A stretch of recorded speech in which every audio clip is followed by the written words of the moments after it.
गर्मियों का मौसम था।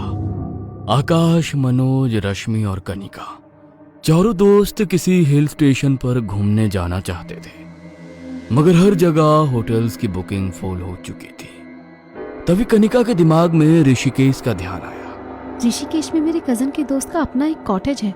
उसने कहा था कि अगर कभी ऋषिकेश जाना हो तो मुझे बता देना, हम उसके कॉटेज में रुक सकते हैं। तब तो बहुत बढ़िया है, रूम्स ढूंढने का झंझट ही खत्म।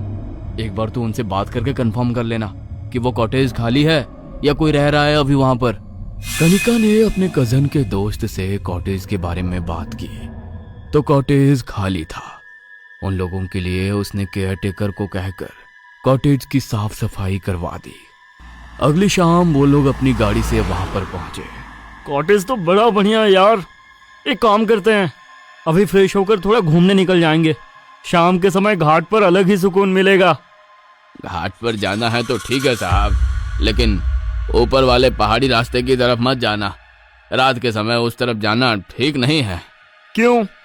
रात के समय ऐसा क्या है जो वहां नहीं जा सकते? पहाड़ी इलाका है साहब, भूत प्रेत छलावे अक्सर अंधेरा होने के बाद इन रास्तों पर भटकते हैं, इसलिए उस तरफ ना ही जाओ तो बेहतर है। क्यों खामोखा अपनी जान जोखिम में डालना। अच्छा ठीक है काका, उस तरफ नहीं जाएंगे हम, बस घाट पर घूमकर ही आ जाएंगे।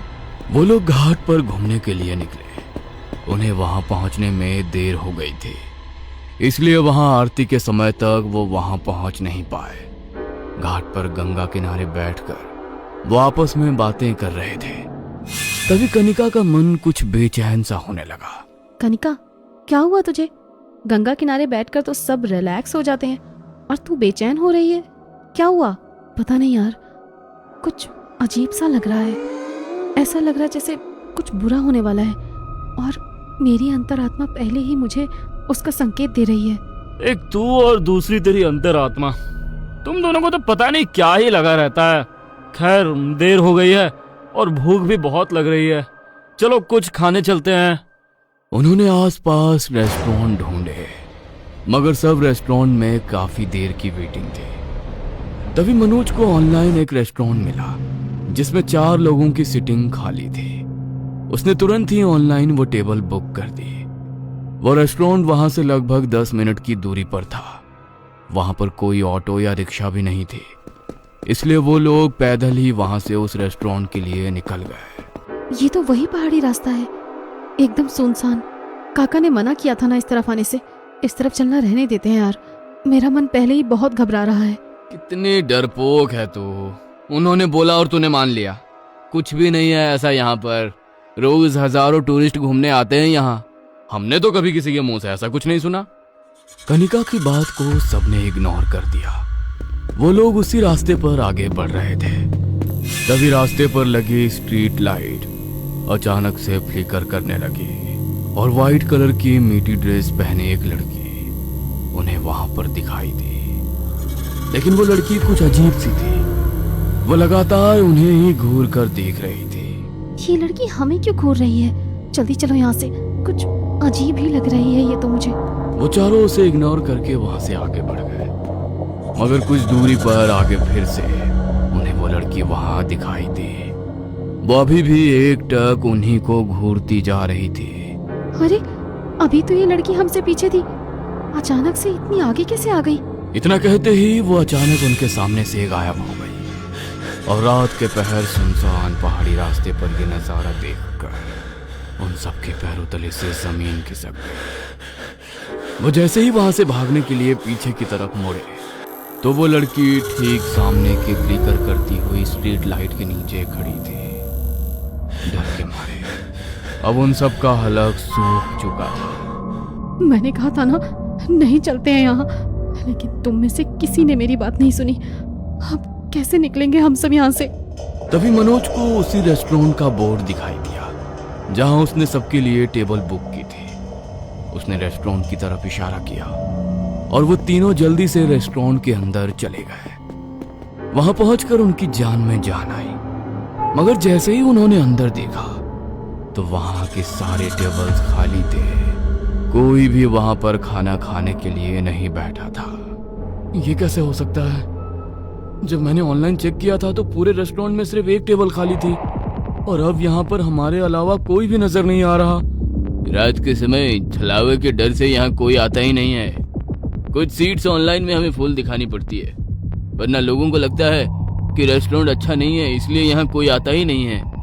अचानक से वेटर की आवाज सुनकर वो चारों बुरी तरह डर गए, मगर उसकी बात सुनकर उन्हें भी लगा कि वो सही ही कह रहा है।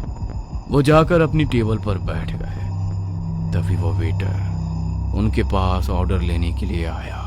एक दाल तड़का, राइस, रोटी और मिक्स वेज कर दो। वैसे आप बुरा ना मानो तो एक बात कहूँ? अरे भाई, हम भला तुम्हारी बात का बुरा क्यों मानेंगे? कहो, क्या कहना चाहते हो? आप इस वक्त इस रास्ते पर आ तो गए, लेकिन आपको यहाँ पर आना नहीं चाहिए था। अंधेरा होते ही यहाँ पर छलाओं का पहरा लग जाता है। किस्मत वाले हो जो आपको कुछ हुआ नहीं, वरना वो छलावा किसी को छोड़ता नहीं है। देखा तो जरूर आपने भी होगा उसे। ये बात बोलते हुए उस वेटर ने उन्हें देखकर एक अजीब सी स्माइल दी और उनकी तरफ मुस्कुराते हुए वहां से चला गया। मुझे तो ये जगह भी कुछ ठीक सी नहीं लग रही है। ये वेटर भी कितने अजीब तरीके से बात कर रहा था अभी। जल्दी से खाना खाते हैं और कैब बुक करके निकलते हैं यहाँ से। दोबारा इस रास्ते से पैदल वापस नहीं जाएंगे। जा तो आप कैब से भी नहीं पाओगे। अरे, तुम अभी तो वहां थे, अचानक यहाँ कैसे आ गए? मैं तो बस इतना बताने आया हूँ कि रात के समय यहाँ कोई कैब नहीं आएगी, और पैदल जाने का तो अब सवाल ही नहीं उठता। आज रात आप लोगों को यहीं पर रुकना पड़ेगा। हमने तुमसे जितना कहा है सिर्फ उतना काम करो। यहाँ से कैसे जाना है और कैसे नहीं वो हम देख लेंगे। बहुत भूख लगी है, खाना ले आओ। मनोज की बात से वो वेटर चिढ़कर वहां से चला गया और कुछ देर बाद उसने टेबल पर खाना लाकर सर्व किया और बड़े ही गुस्से में उन्हें घूरते हुए वहां से चला गया। अब तो मेरा कुछ भी खाने को मन नहीं कर रहा। बहुत नेगेटिव सी वाइब फील हो रही है यहाँ पर। बस थोड़ी देर मैनेज कर लो कनिका। खाना खाकर मैं रामू काका को बोल दूंगा कि किसी गाड़ी वाले को हमें यहाँ लेने भेज दे। कनिका ने प्लेट में खाना सर्व करने के लिए कैसरोल का लीड उठाया तो उसके अंदर जिंदा कीड़े रेंग रहे थे और उस खाने के अंदर से सड़े हुए मांस की गंध आ रही थी। कनिका ने जोर से चीखते हुए उस कैसरोल को दूर फेंक दिया और वो सारा खाना जमीन पर गिर गया। अरे कनिका, ये क्या किया तुमने? खाना नीचे क्यों फेंक दिया? ये खाना सड़ा हुआ है और कीड़े रेंग रहे हैं इसके अंदर। देखा नहीं क्या तुमने? कीड़े? कौन से कीड़े कनिका? ध्यान से देखो, उस कैसेरोल के अंदर तो सिर्फ दाल थी। कनिका ने नीचे फर्श की तरफ देखा, मगर अभी भी उसे फर्श पर गीली दाल में कीड़े रेंगते हुए नजर आ रहे थे। नहीं, सचमुच इस खाने के अंदर कीड़े हैं। प्लीज कोई भी इस खाने को मत खाना। मनोज, तुम अभी के अभी काका को फोन करके कहो कि यहाँ किसी को भेज दे। मैं थोड़ी देर भी और अब यहाँ पर नहीं रुक सकती। बाकी सबको भी उस जगह से एक अजीब सी वाइब आ रही थी, इसलिए मनोज ने उसी वक्त रामू काका को कॉल कर दिया। हेलो रामू काका, हम लोग कॉटेज के आगे की पहाड़ी रास्ते के आखिरी रेस्टोरेंट में बैठे हैं। यहाँ से कॉटेज तक आने के लिए कोई कैब भी नहीं है। आप किसी को यहाँ पर गाड़ी से भेज सकते हैं क्या? क्या? ये क्या बोल रहे हो बेटा तुम? मैंने तुम्हें वहां जाने के लिए मना किया था ना। वो रास्ता बहुत खतरनाक है। रात के इस पहर कोई अपनी जान जोखिम में डालकर वहां नहीं आएगा। क्या? इसका मतलब हमें पूरी रात इसी रेस्टोरेंट में रुकना पड़ेगा? लेकिन बेटा, इससे पहले कि रामू काका कुछ और बोलते, कॉल डिस्कनेक्ट हो गई। मनोज ने कई बार उन्हें वापस से कॉल करने की कोशिश की, लेकिन उनके पास कॉल नहीं लगी। क्या हुआ? क्या कहा काका ने? यही कहा होगा कि इतनी रात गए कोई आप लोगों को यहाँ पर लेने के लिए नहीं आएगा। खैर, ऊपर 2 कमरे खाली है। आप लोग चाहो तो रात को यहाँ पर रुक सकते हो। मालिक आपसे कोई एक्स्ट्रा पैसे भी चार्ज नहीं करेंगे। अब ठीक है, वैसे भी यहाँ पर रुकने के अलावा हमारे पास दूसरा कोई चारा नहीं है। तुम ऊपर रूम्स दिखा दो हमें। वेटर उन्हें ऊपर के फ्लोर पर लेकर गया। उस फ्लोर पर काफी कमरे बने हुए थे, लेकिन उन्हें देखकर लग रहा था कि उनकी बनावट काफी पुरानी है। वेटर ने उन्हें 2 कमरों की चाबी दी, लेकिन वो लोग इतने ज्यादा डरे हुए थे कि उन्होंने एक ही रूम में रुकने का फैसला किया। रूम का लॉक खोलकर वो जैसे ही रूम के अंदर गए तो पूरे रूम में एक अजीब सी सड़ांध फैली हुई थी, जैसे वहां पर ना जाने कितने सालों से कुछ सड़ रहा हो। ओह माय गॉड, कितनी गंदी बदबू आ रही है यहाँ पर। प्लीज उस वेटर को ये रूम चेंज करने के लिए बोलो। हम लोग पूरी रात कैसे रहेंगे यहाँ पर? रूम चेंज कराने के लिए आकाश जैसे ही रूम से बाहर जाने लगा तो वो दरवाजा मानो अंदर से जाम हो गया। उन चारों ने मिलकर वो दरवाजा खोलने की कोशिश की, मगर वो दरवाजा नहीं खुला। और तभी अचानक उस कमरे की लाइट तेजी से फ्लिकर करने लगी और कमरे के अंदर एक अजीब सी ठंडक फैल गई। हे भगवान, ये सब क्या हो रहा है हमारे साथ? हम किसी बहुत बुरे जाल में फंस गए हैं। निकलना होगा हमें यहाँ से, वरना हम सब मारे जाएंगे। तभी कमरे में उन्हें किसी के कदमों की आहट महसूस हुई। उन्होंने जैसे ही पीछे मुड़कर देखा तो वही लड़की जो उन्हें रास्ते पर दिखाई दी थी ठीक उनके सामने खड़ी थी, लेकिन अब उसका चेहरा बहुत भयानक हो चुका था और पैर पीछे की ओर मुड़े हुए थे। एक बार जो इस रास्ते के चुंगल में फंसता है वो फिर कभी इससे बाहर नहीं निकल पाता। तुम सब अब मेरा शिकार हो। वो आत्मा धीरे धीरे उनकी तरफ बढ़ने लगी। तभी कनिका ने तेज आवाज में ओम नमः शिवाय का जाप करना शुरू किया और वो आत्मा चिल्लाती हुई उनसे दूर भागने लगी। बंद करो इस जप को, वरना मार डालूंगी मैं तुम्हें। तुम सब खड़े क्या हो? जल्दी से जाप करना शुरू करो। जाप की शक्ति से ये कमजोर पड़ रही है।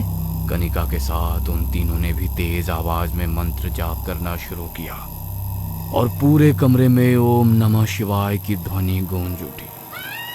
वो आत्मा अपने कानों पर हाथ रखकर जोर जोर से चीखने लगी। उन सब ने फिर से कमरे का दरवाजा खोलने की कोशिश की और मंत्र की शक्ति से वो दरवाजा इस बार खुल गया।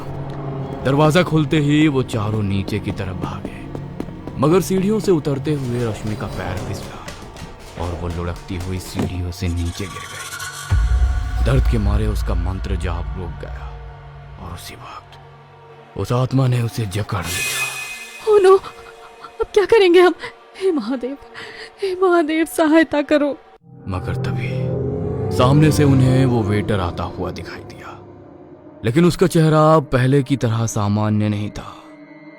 उसके चेहरे का मांस लटक कर बाहर आ चुका था और उसकी हंसी शैतानी हो चुकी थी और उसके मुंह से काली गंदी लार टपक रही थी। मैंने कहा था ना कि आज रात तुम लोगों को यहीं पर रुकना पड़ेगा। तो यहाँ से भागकर कहाँ जा रहे हो तुम? आज रात मैं तुम्हें यहाँ से कहीं जाने नहीं दूंगा। बचाओ, प्लीज बचाओ मुझे, ये मार डालेगी मुझे।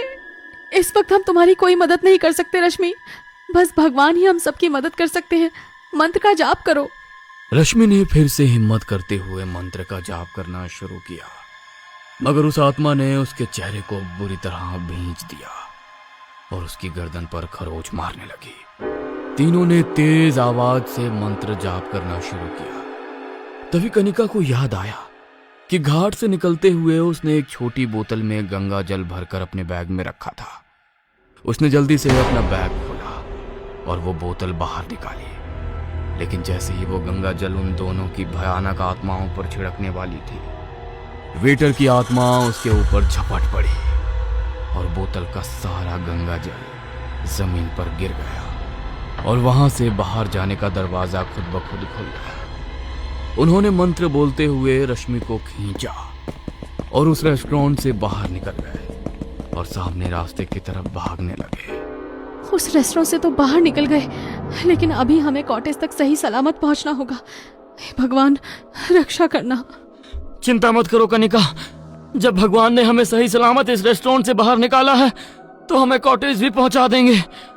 भागते भागते उनकी सांसें फूलने लगी थी, इसलिए वो अब मंत्र जाप भी नहीं कर पा रहे थे। तभी फिर से स्ट्रीट लाइट्स फ्लिकर करने लगी और उस लड़की और वेटर की आत्मा फिर से उनके सामने आकर खड़ी हो गई।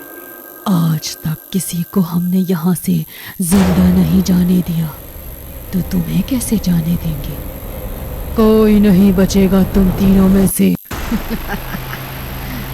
उन लोगों की सांसें बहुत भारी हो चुकी थी। वो खुद को बचाने के लिए सामने की गली में भागे, मगर उन दोनों की आत्मा उनके ऊपर झपट पड़ी। मगर तभी घाट पर आरती की आवाज गूंज उठी।